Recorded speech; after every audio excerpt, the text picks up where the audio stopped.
Hello and welcome to WL learning studio. কেমন আছো তোমরা সবাই? আশা করি সকলেই ভালো আছো। আজকে আমরা এই ভিডিওতে তোমাদের যে তৃতীয় অধ্যায় অর্থাৎ সমানুপাত, তো সেই সমানুপাত অধ্যায় নিয়ে আমরা আলোচনা করব এবং সমানুপাতের আজকে কোষে দেখি ৩ শুরু করছি এবং কোষে দেখি ৩-এর আমাদের টোটাল ২টো ভিডিও হবে, ঠিক আছে? এবং তার আজকে কিনা পার্ট 1, ঠিক আছে?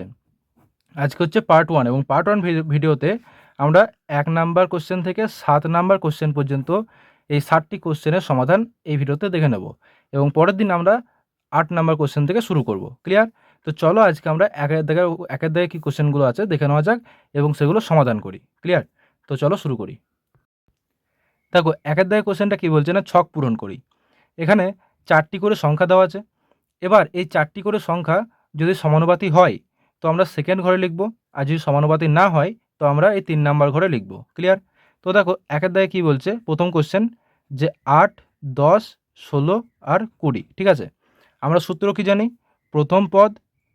প্রথম পদ ইন্টু চতুর্থ পদ সমান কি জানি, তৃতীয় পদ ইন্টু দ্বিতীয় পদ, তাই তো? দ্বিতীয় পদ। তো এখান থেকে কী লিখতে পারি, দেখো, প্রথম পদ 8 ইন্টু চতুর্থ পদ 20 সমান কি লিখব, তৃতীয় পদ কত, 16 ইন্টু দ্বিতীয় পদ 10। তো দেখো, যদি দুই দিকে সমান হয় তাহলে বলবো কি সমানুপাতি। তো এটাকে আমি কি লিখতে পারি, দেখো, 8 দুগুণে 16 মানে 160, আর এদিকে 16 সঙ্গে 10 গুণ করলে 160, দুই দিক সমান হয়ে যাচ্ছে, অতএব এটি সমানুপাতি। ক্লিয়ার? পরেরটা দেখো কি বলছে, 25, 30 আর 12 আর 15। এবার বলছে 25, 30, 12 আর 15, ঠিক আছে? এই 4টি সংখ্যা দিয়েছে। তো দেখো, এখানে প্রথম একই সূত্র, ইন্টু চতুর্থ সমান তৃতীয় ইন্টু দ্বিতীয়, ঠিক আছে? এখানে প্রথম পদ কোনটা, 25, ইন্টু চতুর্থ পদ কোনটা, 15 সমান তৃতীয় পদ কোনটা, 12 ইন্টু দ্বিতীয় পদ কোনটা, 30, ঠিক আছে? তো এটা সমাধান করলে কত হবে, দেখো, 25 আর 15, 5 5-এ 25, 5 5 দুগুণে 10, 11 12, 5 একে 5, 2 একে 2, 5 6 7, 2 একে 3, 375 সমান এদিকে কত হবে, 3 2 6, 3 একে 3, 360। এটা মিলছে না, তাই তো? তো অতএব কী লিখব, এটা সমানুপাতি নয়। ক্লিয়ার? তো দেখো, এটা হবে 2 করব 1-এর 3। ক্লিয়ার? তো 3-এরটা দেখো কী বলছে, এখানে 5 7 25 আর 35। এখানে লিখে নেবো আগে 5 7 25 আর 35। এখানে দেখো সেম সূত্র আমরা অ্যাপ্লাই করব, প্রথম ইন্টু চতুর্থ সমান তৃতীয় ইন্টু দ্বিতীয়, ঠিক আছে? তো কী পাচ্ছি, দেখো, প্রথম পদ 5 ইন্টু চতুর্থ পদ কত, 35, তাই তো? সমান কি লিখব, তৃতীয় পদ 25 ইন্টু দ্বিতীয় পদ 7। এটা গুণ করবো এবার, 5 5-এ 25, 2 থাকলো, 5 3-এ 15, 16 17, 175। আর এইদিকে কত হবে, 5 7-এ 35, হাতে 3 থাকলো, 7 দুগুণে 14, 15 16 17, 175। দেখো, দুই দিক মিলে যাচ্ছে, তো অতএব এটি সমানুপাতি। ক্লিয়ার? 4-এরটা দাও কি বলছে, 4টা এখানে দেখে নাও কি বলছে, 4 10 30 আর 18, 4 10 আর 30 18, ঠিক আছে? 4 10 30 আর 18 এই 4টি সংখ্যা দেওয়া আছে। তো একই সূত্র, প্রথম পদ ইন্টু চতুর্থ পদ সমান কি লিখব, তৃতীয় পদ ইন্টু দ্বিতীয় পদ, তাই তো? দ্বিতীয় পদ। এখানে কি লিখব, দেখো, প্রথম পদ কত 4 ইন্টু চতুর্থ পদ কত 18 সমান তৃতীয় পদ কত 30 ইন্টু দ্বিতীয় পদ কত 10। এটা গুণ করব, 4 4 8-এ 32, 2 হাতে 3 থাকলো, 4 একে 4, 5 6 7, 72। এটা 0 0, 3 একে 3, 300। তো দেখো, এটা মিলছে না, তাই তো? এদিকে 72 আসছে, এদিকে 300 আসছে, ততএব এটি সমানুপাতি নয়। ক্লিয়ার? চলো আমরা 5এরটা দেখে নিই। দেখো 5এরটা কি বলছে, 5, 10, 16 আর 20। ঠিক আছে, এই 4টি সংখ্যা দেওয়া আছে, 5, 10, 16 আর 20। তো এখানে সেম সূত্র, প্রথম ইন্টু চতুর্থ সমান তৃতীয় ইন্টু দ্বিতীয়। ঠিক আছে, তো এখানে দেখো প্রথম পদ কত, 5 ইন্টু চতুর্থ পদ কত, 20 সমান তৃতীয় পদ কত, 16 ইন্টু দ্বিতীয় পদ কত, 10। তাই তো, এটা সমাধান করো। 5, 20, 100, আর এদিকে হবে কত, 16 সঙ্গে 10 গুণ করলে 160। তো এটা মিলছে না, তাই তো, অতএব এটি সমানুপাতি নয়, সমানুপাতি নয়। ক্লিয়ার? এবার তারপরটা দেখো 6এরটা, ভিআই 9, 15, 18 আর 30। ঠিক আছে, তো দেখো করে নেবো এটাকেও সহজে। 9, 15, 18 আর 30, এই 4টি সংখ্যা দেওয়া আছে। একই সূত্র, প্রথম পদ ইন্টু চতুর্থ পদ সমান কত লিখব, তৃতীয় পদ ইন্টু দ্বিতীয় পদ। তো এটা সমাধান করব। প্রথম পদ 9 ইন্টু চতুর্থ পদ কত, 30 সমান তৃতীয় পদ 18 ইন্টু দ্বিতীয় পদ কত, 15।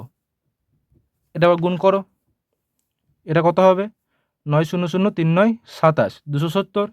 আর এটাই গুণ করো, গুণ করে দেখে নাও, 18 আর 15কে গুণ করে, 5, 8, 40, 5, 1, 5, 6, 7, 8, 9, 0, 8, 1, 8, 1, 1, 1, 0, আর 2, 16, 17, 7, হাতে 1, 2, মানে 270।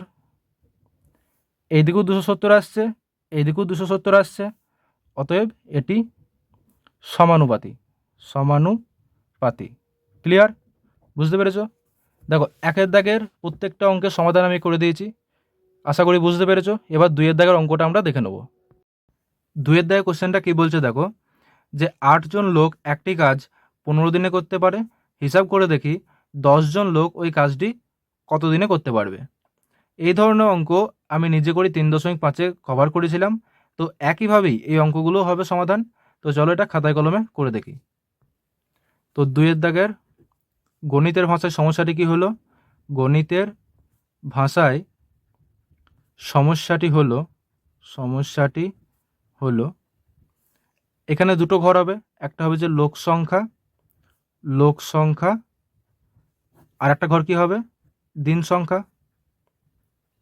সংখ্যা। তাই তো, এখানে কি বলেছে যে 8 জন লোক 15 দিনে কাজটি করে, তাহলে 10 জন লোক কত দিনে কাজটি শেষ করবে, এই হচ্ছে সমস্যা। ঠিক আছে, তো এটা সরল সমানুপাতে আছে না ব্যস্ত সমানুপাতে আছে, কীভাবে বুঝবো? দেখো ব্যস্ত সমানুপাতের ক্ষেত্রে কি হয়, যদি একদিক বাড়ে আর একদিক কমে, এই দিকটা বাড়লে এই দিক যদি কমে, তাহলে এটা ব্যস্ত সমানুপাতে আছে। আর সরল সমানুপাতের ক্ষেত্রে কি হয়, দুটোই একসঙ্গে বাড়বে বা দুই দিকে একসঙ্গে কমবে, সেটা হচ্ছে সরল সমানুপাত। ক্লিয়ার? তো দেখো এখানে লোক সংখ্যা, এখানে ধরো লোক সংখ্যা বাড়ছে, তাহলে কাজটি আরও তাড়াতাড়ি শেষ হবে, তো দিন সংখ্যা কী হবে, কমবে, তাই এটি ব্যস্ত সমানুপাতে আছে। তো এটাই এখানে লিখতে হবে যে লোক সংখ্যা বাড়লে দিন সংখ্যা কমবে, অর্থাৎ এটি ব্যস্ত সমানুপাতে আছে। ক্লিয়ার? এবার এটাকে আমাদের সমানুপাত আকারে প্রকাশ করতে হবে। ব্যস্ত সমানুপাত হলে কি হয়, ব্যস্ত সমানুপাত হলে তীরচিহ্নটা এই দিক দিয়ে যায়, এখান থেকে শুরু হবে, মানে 10:8 হবে, 8 থেকে 8 সমানুপাত 15:, এদিকে যাবে। ঠিক আছে, সমানুপাত আকারে প্রকাশ করলে কি হবে, 10:8 সমানুপাত 15:, এই যে জিজ্ঞাসা চিহ্ন আছে এটাকে আমরা স্টার দিয়ে প্রকাশ করব। ঠিক আছে, তো ব্যস্ত সমানুপাত হলে কি হবে, তীর চিহ্নটা এইভাবে যাবে, অর্থাৎ এখান থেকে শুরু হবে, এইদিকে এইভাবে নামবে। ঠিক আছে, তো এটাকে আমরা কীভাবে লিখতে পারি, বা 10:8 মানে 10/8 লিখতে পারি, সমানুপাত থেকে সমান 15/* লিখতে পারি। তাই তো, এটাও সমাধান হবে। বা 10 কোনাকুনি গুণ হবে, 10 * সমান 15 × 8, বা এখান থেকে কি লিখতে পারি, স্টার সমান 15 × 8/10 লিখতে পারি তো? তো কাটাকাটি হবে, দেখো 5 × 3 = 15, 5 × 2 = 10, 2 × 4 = 8, সমান 4 × 3 = 12। অতএব 10 জন লোক কাজটি 12 দিনে শেষ করবে। 12 দিনে শেষ করবে। ক্লিয়ার? তো এই হচ্ছে অ্যান্সার। চলো আমরা 3-এর দাগের কোশ্চেনটা দেখে নিই। 3-এর দাগের কোশ্চেনটা বলছে কিছু পরিমাণ খাদ্যে 12 জন লোকের 20 দিন চলে, তাহলে ওই খাদ্যে 40 জন লোকের কতদিন চলবে? ঠিক আছে, সহজ ব্যাপার, চলো এটা খাতায় কলমে করে দেখি। তো 3-এরটা, গণিতের ভাষায় সমস্যাটি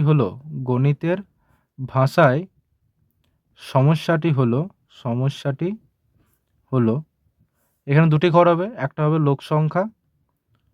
লোক সংখ্যা, আর একটা কি হবে, মজুদ খাবারের দিন সংখ্যা, তাই তো?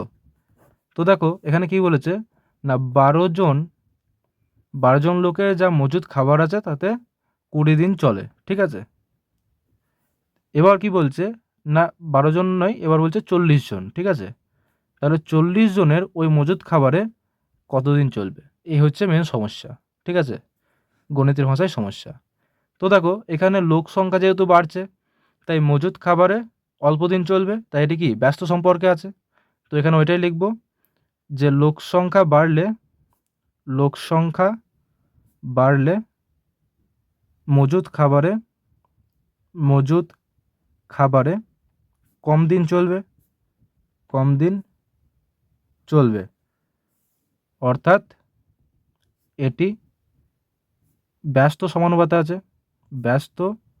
সমানুপাতে আছে, ঠিক আছে। তো এটাকে আবার সমানুপাত আকারে প্রকাশ করব। কেমনভাবে করব? ব্যস্ত সমানুপাত হলে কি হয়, তীর চিহ্ন এদিক থেকে নিচে থেকে উপর দিয়ে ওঠে, দিয়ে এই সাইড দিয়ে আসে, তাই তো? তো এটা হবে 40:12 সমানুপাত 20 জিজ্ঞাসা চিহ্ন, এটা আমরা স্টার দেবো, ঠিক আছে। তোমরা যা খুশি দিতে পারো, এক্স দিতে পারো, ওয়াই দিতে পারো, ঠিক আছে, জিজ্ঞাসা চিহ্ন হিসাবেও রাখতে পারো, তোমাদের ব্যাপার ওটা।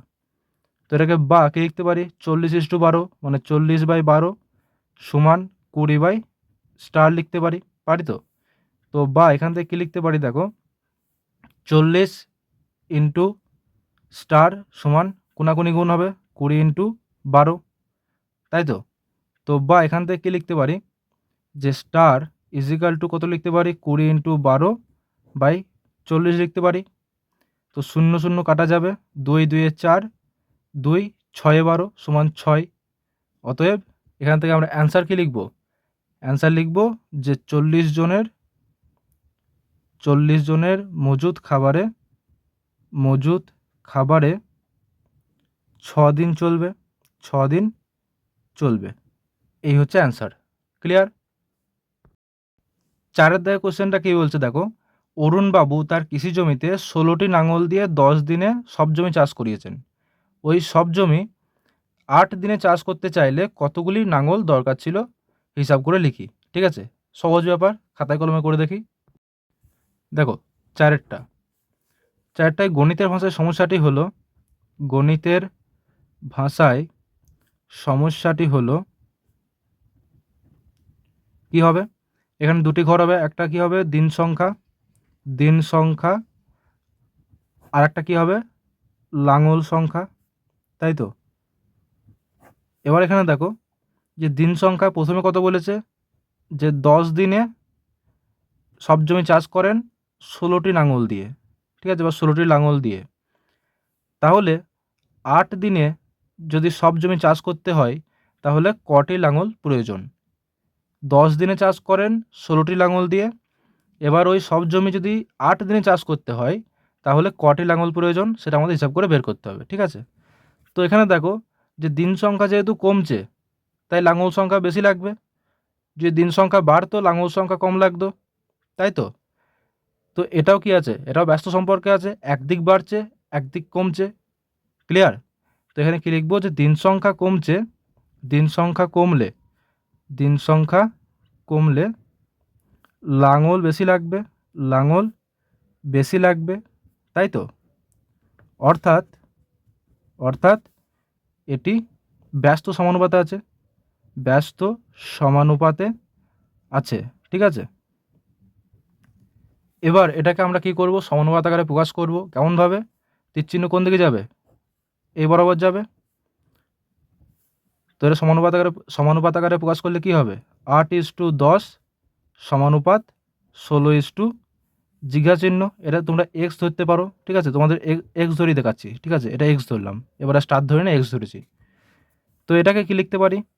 8:10 মানে 8/10 লিখতে পারি, সমান 16:x মানে 16/x লিখতে পারি, তাই তো? তো এটা কোনাকুনি গুণ হবে, 8x সমান 16 × 10 বা x ইজিক্যাল টু কি লিখতে পারি এখান থেকে? 16 × 10/8 লিখতে পারি। কাটাকাটি হবে, দেখো 8 2 16, 2 × 10 20, ঠিক আছে?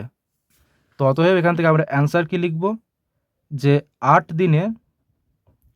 দিনে সব জমি চাষ করতে হলে 20টি লাঙল প্রয়োজন, ঠিক আছে? ক্লিয়ার? চারের দাগের অঙ্কটা ক্লিয়ার হয়েছে? বেশ, চলো পরের অঙ্কটা দেখে নিই। 5 দাগের কোশ্চেনটা কি বলছে দেখো, একটা বন্যাত্রাণ শিবিরে 4000 জন লোকের 190 দিনে খাবার মজুদ আছে। 30 দিন পর 800 জন অন্যত্র চলে গেলেন। যারা রয়ে গেলেন অবশিষ্ট খাদ্যে তাদের কতদিন চলবে হিসাব করে দেখি, ঠিক আছে? এই অঙ্কটা যতগুলো পারো স্টার দিয়ে রাখো, এই ধরনের অঙ্ক কিন্তু পরীক্ষায় বারবার পড়ে। ক্লিয়ার? তো চলো এটা খাতায় কলমে করে দেখি। তো দেখো 5এরটা এখানে কি বলছে, গণিতের ভাষায় সমস্যাটি